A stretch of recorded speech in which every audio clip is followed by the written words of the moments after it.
cadangan dan pengesyoran menteri serta ahli parlimen. Apa kata mereka? Isu kenaikan harga bahan api dunia dan ketegangan geopolitik di Asia Barat menuntut rakyat untuk berjimat-cemat. Namun, seperti yang saya nyatakan sebelum ini, menteri-menteri kabinet juga perlu membentangkan pelan yang menyeluruh untuk menangani krisis ini secara efektif. Menteri Pertanian dan Keterjaminan Makanan Wabi Datuk Seri Mohamad Sabu menyarankan rakyat untuk bercucuk tanam di ruang yang ada. Namun hakikatnya, bukan semua orang mampu berbuat demikian. Penduduk rumah pangsa, pangsa puri dan kondominium mempunyai kekangan ruang yang nyata. Manakala, penggunaan ruang komuniti pula memerlukan kelulusan pengurusan yang rumit.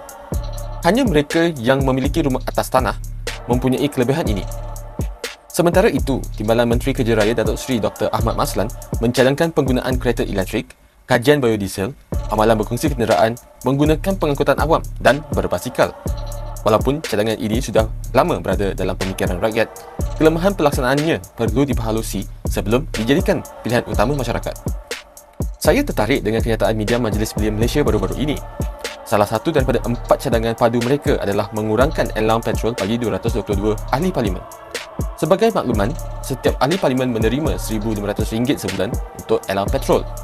Jika allowance ini dihentikan seketika sebagai tanda solidariti, sebanyak RM333,000 sebulan dapat dijimatkan untuk tujuan yang lebih mendesak.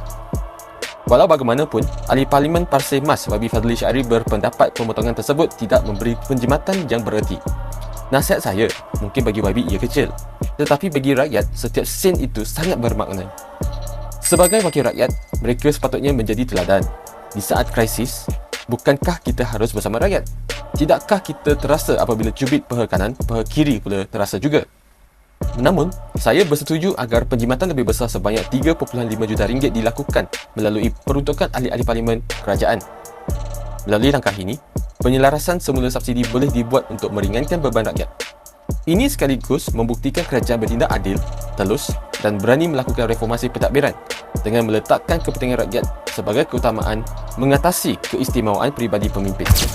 Secara keseluruhannya, pemimpin perlu proaktif dan memastikan setiap cadangan berpijak di bumi nyata. Jangan sekadar memberi saranan yang indah di atas kertas tetapi mustahil dilaksanakan oleh rakyat Marhain yang sedang terhimpit.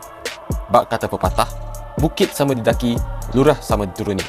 Pemimpin dan rakyat haruslah seia sekata dalam menghadapi cabaran ekonomi ini. Hanya dengan kepimpinan melalui teladan, barulah kepercayaan rakyat dapat diperkukuhkan demi kestabilan negara.